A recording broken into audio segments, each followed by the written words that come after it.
आज संध्या बेले पकुड़ी छाणला बेले बो मते कौन पाई पाटी कला वीडियो टी लास्ट जाए देखते जानीपर। समस्त को नमस्कार, जय जगन्नाथ। आज सका 8टा बेले उठला बेलू भी एमती कौड़ी पड़ता तो भावतु सका केमी कौड़ी पड़े। तो छाड़ू से सका सका उठिकी मुझे ब्रश करदी आ ब्रश कर सारापर मुझे टे चा पी देती। बहुत शीतल करूला आ खाली चा तो मुझे पी पारि से चूड़ा आ मिक्सर दुटा तादेह पकई खाऊली। आठ बो मत कहला कि चल आम गाई बांधिकी पलि आसा। आज जेहतु एकादशी थिला तो मुझे शीघ्र गाधी पाधी आज मंदिर जाइली कि आज भी गला बेलू जगन्नाथर पहड़ पड़ जाता। मत बाहर पटू ही दर्शन करके आसवा पड़ा।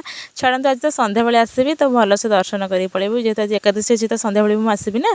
तो आज आमर धान उड़िया होता से दिन तो आप देखते धान बाड़ी चलते तो उड़िया सरीगले धान बाड़ी पूरा कम्प्लीट हो। आज मुझे बहुत दिन पर देखली पिता तरड़ा आम पटे पिता तरड़ा ही कहते जोटा कि फ्लिपकार्ट भी मिलूँ।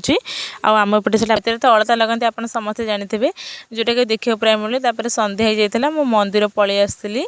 आ मंदिर आसला बो आज कहला कि पकोड़ी छाणिया बो कहला सी कर मुझे चढ़ा पड़ी मुझे ना दे मुझे सब ताड़ीदेवी। पानिया करदेली से बेसन टाक पूरा सब तेल भी से पीगला भल भी है। बोटर विभिन्न प्रकार भाषा मुझे सोदा शुणा उठिकी पलि आसली।